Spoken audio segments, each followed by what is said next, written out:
Hello, welcome to Windsor on this day 4 of the IGF 2024. We have done the business end of the week. This is where the fun end of the week begins.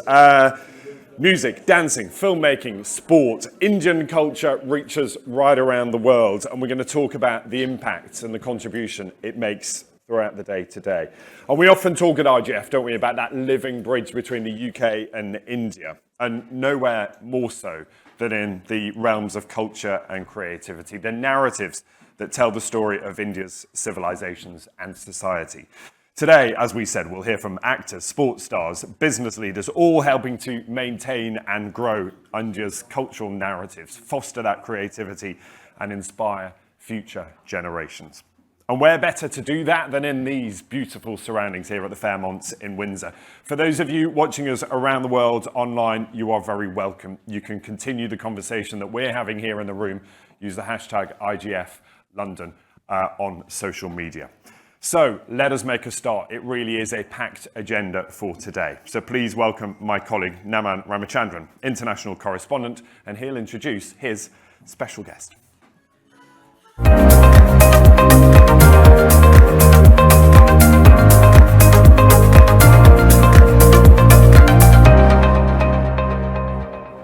Yeah, right. So the guest, you know who you're here to see, and that's Nawazuddin Siddiqui, who's right here. So without much ado.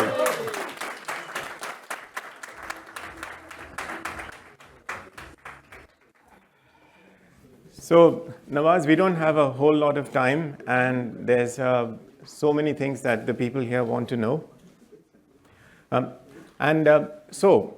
Let's start with, we are in the UK. So you are one of the leads in McMafia, which is, a British production which had a strong Indian element. So what can you tell us about your experience of working in McMafia? मैं थोड़ा सा मेरी थोड़ी English में fees माफ़ थी तो थोड़ा सा तो एक्सपीरियंस तो ऑफकोर्स अच्छा रहा, बट सबसे अच्छा एक्सपीरियंस एक चीज़ का था, वो साइलेंस बहुत था वहाँ पे। तो एक बार क्या हुआ एक शॉट देने वाला था मैं, तो मैंने तैयारी कर ली और कोरियोग्राफ कर दी। डायरेक्टर ने, जेम्स वॉटकिन जो यहीं पे रहते हैं, लंदन में ही रहते हैं, वो डायरेक्टर थे। तो मुझे पहले ले गए जहाँ पे सेट वो ब्लॉकिंग होनी थी, सीन शूट होना था। तो सीन शूट हुआ, बता दिया कोरियोग्राफी, यहाँ पे ये डायलॉग ये सारा हो गया, बोले कॉस्ट्यूम चेंज कर लो। तो फिर आके मैंने कॉस्ट्यूम चेंज किया और जैसे गया, पिन ड्रॉप साइलेंस। तो मुझे लगा ये कुछ गड़बड़ हो गया क्या तो मैं भी साइड में बिल्कुल जाके ऐसे खड़ा हो गया, कैमरामैन भी, असिस्टेंट भी, सारे चुप बिल्कुल ऐसे खड़े। मैंने असिस्टेंट से पूछा, मैंने क्या हुआ, इतना साइलेंस क्यों है? तो बोले सर वेटिंग फॉर यू मैं तो रेडी हूँ। तो बोला आई। तो फिर वो सारा शूट वूट हुआ। तो जब साइलेंस होता है ना कि, और थोड़ा हम लोगों को क्या है कि हम लोग जब शूट करते हैं, ये मुंडी काट, ये लाइट डालिए, और एक्टर भी वहीं बैठा है तो अपना बेस्ट नहीं दे पाता है। आई थिंक जब साइलेंस होता है, थोड़ी देर के लिए साइलेंस अगर रहे, मतलब सीन शुरू होने से पहले, तो आपकी परफॉर्मेंस में ज़मीन आसमान का फ़र्क आता है। तो ये एक एक्सपीरियंस मुझे हुआ, तब मुझे पता चला कि यार क्यों परफॉर्मेंस क्यों अच्छी होती है, वो चाहे हमारी फिल्मों में हो, लेकिन हमारी फिल्मों में भी कुछ लोग हैं जो इस बात का ख्याल रखते हैं, लेकिन यहाँ पे सब लोग रखते हैं उस बात का ख्याल कि भाई जब एक्टर आया तो पिन ड्रॉप साइलेंस है, और अब परफॉर्मेंस करने में जो एक फोकस, कंसंट्रेशन जो होती है, वो उसमें जो परफॉर्मेंस निकल के आती है, वो बहुत फ़र्क, डिफरेंस क्रिएट कर देती है एक्चुअली। तो ये एक एक्सपीरियंस मुझे उसमें हुआ था। So post this experience, did you try and incorporate this in your future productions in India? मैंने बहुत ट्राई किया, बट हमारे यहाँ जो इतनी बड़ी यूनिट होती है, 300-400 लोग होते हैं, और इम्पॉसिबल है मतलब वो करना एक तरह से। But you must have experienced that silence when you shot a couple of movies here in London during the lockdown, when COVID was going on. So you must have experienced a silence of a different kind then. हाँ, वो half silence, आधी unit हमारे यहाँ की थी, आधी unit यहाँ की थी। So moving on to your breakthrough international role was in, I mean, obviously your films have been in Cannes, many of them, most of them. In fact, one year you had 3 films in Cannes at the same time? 1 year 2013 में तो 3 फिल्में थी और 2012 में मेरी 2 फिल्में थी और उसके बाद तो सिलसिला तो 8 फिल्में मेरी कान गई थी, ऑफिशियली सेलेक्ट हुई थी.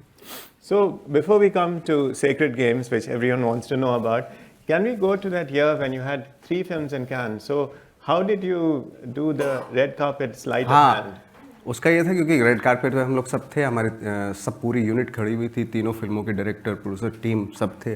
तो पहले मैं एक टीम के साथ गया, ऊपर तक पहले तक गया, फिर वापस आया, फिर दूसरी टीम के साथ गया, फिर वापस आया, फिर तीसरी टीम के साथ गया. रेड कार्पेट ऐसे हुआ था, तो बहुत अच्छा एक्सपीरियंस था वो. So coming to Sacred Games, the role of Gaitonde. What obviously we know what attracted you to the role, but it was a fairly demanding role over 2 seasons. So what was your prep for it? What did Anurag and Vikram tell you about it, and how did it all happen finally? Experience तो बहुत ही अजीब सा था. मतलब बहुत ज़्यादा कुछ अच्छा एक्सपीरियंस नहीं था, फ्रेंकली स्पीकिंग, क्योंकि एक टॉर्चर सा लगा था मुझे. क्योंकि क्या हुआ था, जब हमने सेक्रेड गेम की शूट शुरू किया तो पहले 1 वीक में मेरे साथ जो महिलाएं एक्ट्रेस थी उनके साथ सीक्वेंस थे और थोड़ा एडल्ट सीक्वेंस थे उसमें. तो मैं एक दिन में एक उनके साथ सीक्वेंस करता था, फिर वो ख़त्म है, फिर दूसरी महिला एक्ट्रेस आती थी उनके साथ करता था, फिर तीसरी, चौथी, 5वीं, 6ठी. तो मुझे ना थोड़ा काफ़ी टाइम तक ना मैं बहुत दूर रहा कि यार भी बहुत ज़्यादा हो गया. तो मुझे ना बहुत अजीब सा लगने लगा था. तो I don't know, may be शायद वो उस तरह का कुछ चाह रहा था, क्योंकि उसमें दिखाया भी कि कुछ धीरे धीरे महिलाओं से उपता वो एक पे जाके थमता है और उसको अपनी वाइफ बना लेता है. शायद वहीं से कुछ कैरेक्टर उसका फिर इमर्ज होता है, यू नो, उस तरह का कुछ था. मे बी शायद उसने डिलिबरेट ये प्रोसेस मेरे साथ की थी. कैसे हैं sir? And the statistics that Netflix shares shows that more people watched Sacred Games outside of India than in India. So while traveling abroad after Sacred Games, were you stopped on the streets and recognized by people who are not from India? हम लोग Kenya गए थे, तो वहाँ पे हम लोग shoot कर रहे सेकंड सीज़न इतना खास नहीं बन पाया. I am sorry. बड़े लोगों से रिएक्शन पता चल रहा था हमें कि इसको मज़ा नहीं आया सेकंड सीज़न में. बट फर्स्ट सीज़न के बाद जब हम सेकंड सीज़न केनिया और जोहान्सबर्ग और केप टाउन में शूट करने गए तो लोगों ने देखा हुआ था. एक बहुत बड़ा खूबसूरत सा घर था, जैसे ये है, ये तो होटल है, वो वैसे ही घर था. तो हमें वो चाहिए था, वो दे नहीं रहा था शूटिंग के लिए.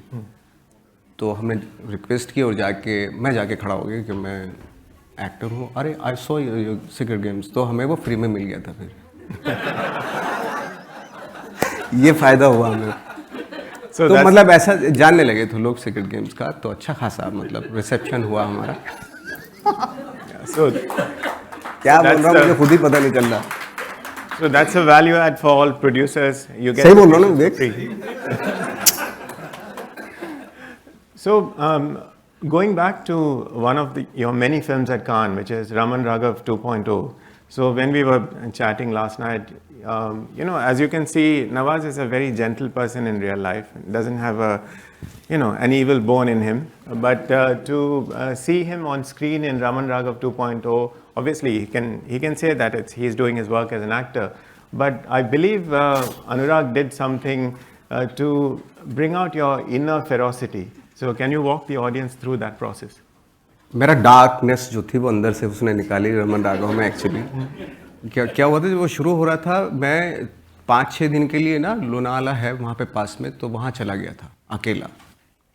और स्क्रिप्ट भी थी, वो तो मैंने देखी नहीं, रखी हुई थी.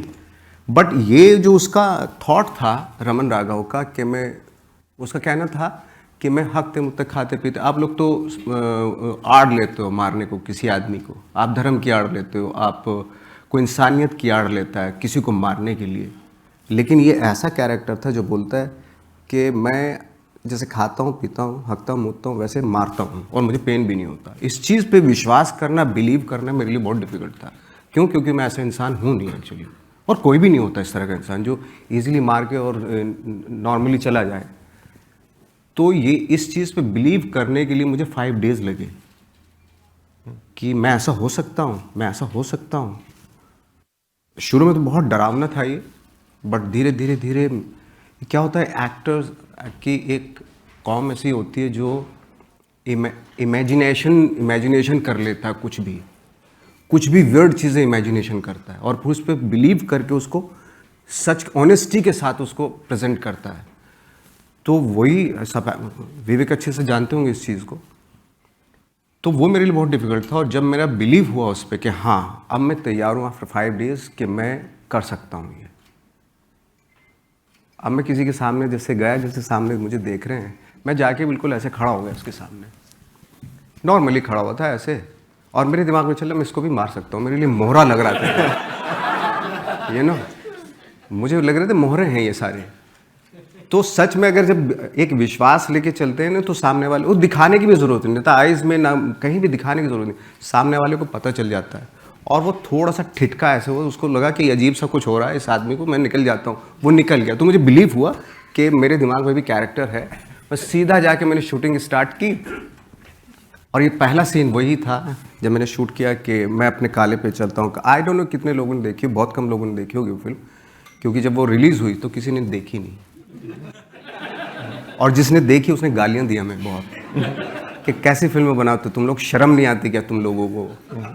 हम लोग तो डर गए यार, ऐसे क्या कर दिया हमने, फिल्म ही तो बनाई है। बट फाइनली जब वो नेटफ्लिक्स पे आई और दूसरे उस पे आई, तो थोड़ा सा आई थिंक 3-4 साल के बाद लगा कि हाँ आई थिंक करेक्ट नोट पे थे हम लोग, सही फिल्म बनाई है हमने, ऐसा हुआ। So when you get into the zone like you did for Raman Raghav, and you said you took a few days to get into it, how easy is it to get out of it? बहुत मुश्किल होता है, लेकिन करना पड़ता है क्योंकि आगे भी काम करना होता है दूसरा रोल करना होता है। तो क्रिकेट की तरह है ना कि एक बार सेंचुरी बना ली, अगर उस सेंचुरी के हैंगओवर में मैं जाऊंगा पिच पे तो पहले 0 पे आउट हो जाऊंगा। तो इससे बेटर है कि 0 से स्टार्ट किया जाए। तो उसको ख़त्म करने के लिए मैंने गालियाँ सुनी, अपने गांव में जाके यार दोस्तों के साथ बैठा, और ट्रोलिंग हो जाती है कभी कभी, तो अच्छा हो जाता है कि हाँ नॉर्मल लाइफ है।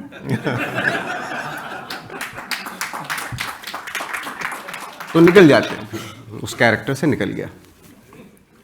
So moving on to a completely different role of yours, which is Serious Men, based on Manu Joseph's novel. And for those who don't know, Nawaz scored his first Emmy nomination for the role. And you should have won, but anyway. So that was a completely different character, far removed from Faisal or Gaitonde or any of the roles you had done. You were playing a South Indian kind of slum dweller in Worli. So what was the brief that Sudhir Mishra gave to you for getting into the character? Brief तो इतना ज़्यादा नहीं था, but जो क्योंकि script इतनी कमाल की लिखी हुई थी वो, और सुधीर का जो नज़रिया है दुनिया को देखने का वो बहुत ही, वो बायस नहीं है, बहुत ही न्यूट्रल है। तो उनकी बातों से आप अंदाज़ा लगा सकते हैं मुझे किस तरफ जाना चाहिए या नहीं जाना चाहिए, वो खुला छोड़ देते हैं आपको। और दूसरा उस फिल्म से जो उसकी जो ख़ास बात थी कि क्योंकि मैं भी फादर हूँ, तो मुझे लगा कि जो हम लोग अपना डालते हैं ना बच्चों के ऊपर कि ये मत करो, ये करो, हम करियर में तुम्हें, हमें एक्सपीरियंस, हम तुम्हें बता रहे हैं, तो बहुत टॉर्चर होता है बच्चों के लिए। हो सकता है कुछ बहुत बड़ा कुछ कर सकता था बच्चा, तो हम उसको लिमिटेड कर देते हैं कहीं ना कहीं, उसकी लिमिटेशन, उसके चारों तरफ एक दायरा बना देते हैं, इसी में तुझे सोचना है। हो सकता है वो आउट ऑफ द बॉक्स को सोचना चाह रहा हो, वो अपने तरीके से दुनिया देख रहा, देखने दो उसको। ये मैंने उससे सीखा सीरियस मैन से, क्योंकि अपने बच्चे को इतना क्रुएलिटी के साथ वो टीच करता है, जो उसके बाद तो मैंने सोचा था मैं अपने बच्चों को तो नहीं करूँगा इस तरह, वो जो भी कुछ करना चाहे उसके लिए मैं सपोर्ट करूँगा। और ये सोचा कि यार उसका दो बच्चों के ना दोस्त होने चाहिए। जैसे मेरी बेटी है, वो बोल रही थी एक बार मुझे कि मेरे से कुछ नहीं बताती, तो मेरे से छुपाती क्यों बात? बोले आप फादर हो तो मेरे दोस्त बनो पहले। तो मुझे लगा हाँ यार बात तो सही कह रही है, उसके फ्रेंड बनना पड़ेगा मुझे, तभी जाके अपनी सारी चीज़ें बताएगी ये। तो फाइनली जो है मैंने वो छोड़ दिया फादर वाला, क्या मैं फादर टाइप्स, मैं अब उसका फ्रेंड हूँ, मुझे सारी चीज़ें बता देती है वो। तो ये एक सीरियस मैन से मैंने सीख ली कि हम लोग जो अपना फ्रस्ट्रेशन जो हम नहीं कर पाए लाइफ में, हम अपने बच्चों पे क्यों थोपते, वो बहुत ही डेंजरस होता है। And that's a lesson to be learned. And so these are all things you have done in the past. I believe what you're working on right now, as much as you can reveal in front of everyone, is a character based on a real life person in Goa. Is that correct? So what can you tell us about that film? What's it called and what's your character called? कोस्ताव एक film, कोस्ताव के बारे में बात करते जी। हैं। कोस्ताव एक film जिसमें custom officer हूँ मैं, और एक मर्डर हो जाता है, उसका जी इंटेंशन नहीं था उसका, लेकिन हो जाता है, कोइंसिडेंटली ऐसा हो जाता है। फिर उसका पूरी लाइफ कैसे उसकी हेल होती है उसके ऊपर है। और एक फिल्म हम लोग करने वाले थे जो प्रोड्यूस भी विवेक करने वाले थे, हड्डी, तो बहुत ही कमाल का कैरेक्टर था अगेन। तो उस कैरेक्टर को करते मेरे आई थिंक ठाकरे के बाद वो कैरेक्टर ऐसा जो मुझे बहुत डिफ़िकल्टीज हुई थी उसमें, क्योंकि मैं नहीं चाह रहा था कि वो कैरिकेचरिस्ट हो। This is the one where he plays a transgender character, right? हाँ। Yeah. तो आई थिंक विवेक भी उसी चीज़ से अट्रैक्ट हुआ। तो बहुत अच्छी स्क्रिप्ट थी जो प्रोड्यूस करने वाले थे वो, और बहुत सपोर्ट भी किया विवेक ने उस फिल्म को, और आई थिंक उसी लिए बन भी पाई वो फिल्म। क्योंकि अगर विवेक ना आते तो फिल्म शायद नहीं बन पाती, क्योंकि मैं रेडी नहीं था उस फिल्म को करने के लिए। तो जब विवेक आए तो मुझे कॉन्फिडेंस आया और हमने शुरुआत की। फिर किसी दूसरी वजह से विवेक नहीं रहे उस फिल्म में, बट वो फिल्म बन गई। तो कहीं ना कहीं एक ही कारण थे। Thank you very much. But क्योंकि जब अक्सर हमारे यहाँ बायोपिक या बायोपिक जो होती है वो थोड़ा सा मामला उसका थोड़ा, क्योंकि क्या होता है ना, सब कुछ ग्लोरीफाइड करना होता है हमें, वो बड़ा दुखदाई होता है। मुझे लगता है कि कहीं ना कहीं कुछ मिस्टेक्स भी दिखानी चाहिए, वो हम नहीं दिखा पाते। तो अभी मैं थोड़ा सा बहुत केयरफुल हो गया हूँ। मैं जब भी कोई बायोपिक टाइप की आती, पहले बताओ भाई उसकी गलतियाँ, उसमें बुराइयाँ क्या थी वो बताओ मुझे यार, है ना। तो ये पहले मैं सोचता हूँ, देखता हूँ स्क्रिप्ट में, नहीं तो नहीं करते। तो ये एक हड्डी में जो था मेरे लिए बहुत डिफ़िकल्ट कैरेक्टर है रिसेंट टाइम में, जो कि क्या नहीं करना चाहिए, क्योंकि बहुत सारे जो ट्रांसजेंडर मेरे आसपास थे उनसे काफ़ी कुछ सीखा और लगा कि उनको एक अच्छी बात उसमें जो थी, मैं एक्चुअली बता नहीं पा रहा हूँ, बट उनकी ख्वाहिश होती है कंप्लीट फीमेल बनने की, औरत बनने की। तो मैंने रियलाइज़ किया कि मैं ट्रांसजेंडर का कैरेक्टर नहीं करता हूँ, फीमेल बनता हूँ। अपने अंदर का कहीं एक फीमेल निकाल के लेके आऊँगा, टैप करूँगा। हर एक इंसान के अंदर होता है। एक्टर को एक अपॉर्चुनिटी मिलती है उस इंसान को उस तरह की ज़िंदगी जीने की। तो कहीं ना कहीं मेरे अंदर की एक फीमेल है जो कैरेक्टर किया था। सामने से लगता है आप लोगों को लगेगा कि ट्रांसजेंडर है, बट मैंने ये सोच के किया था कि फीमेल है, एक फीमेल का कैरेक्टर कर रहा हूँ मैं। कहीं ना कहीं अपने फाइंड आउट करने की कोशिश की थी मैंने। वो एक डिफ़िकल्ट कैरेक्टर था रिसेंट टाइम में मेरे लिए। So, given that you have such an incredible range of work and you have worked in McMafia, can we expect you to see in a British film anytime soon? Let's see, देखते हैं। अगर कुछ मेरी थोड़ी English में थोड़ा सा तबीयत खराब हो जाती है। काश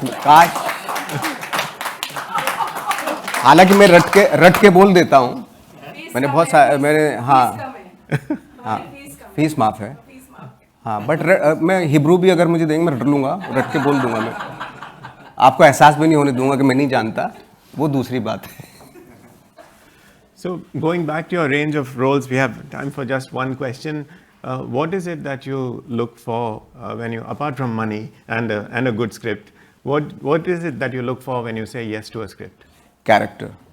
मुझे कैरेक्टर ड्रिवन जो फिल्में वो ज़्यादा पसंद आती हैं, और मुझे लगता है कि मुझे कहानी से ज़्यादा, मेरी वीकनेस ये है कि मुझे कहानी से ज़्यादा कैरेक्टर जो लिखे होते हैं ना, जो उनकी कैरेक्टरिस्टिक्स, उनकी हैबिट, उनका टेम्परामेंट,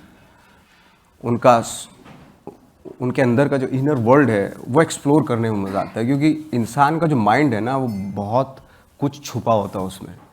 आप जितने करीब जाओ ना किसी भी इंसान के, तो कुछ और ही होता है वो।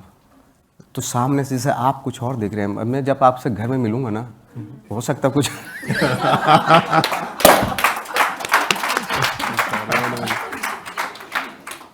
Well, that's all we have time for, unfortunately. Thank you so much, Nawaz, Thank for you. giving us your Thank you, Naman. time and the benefits of your experience.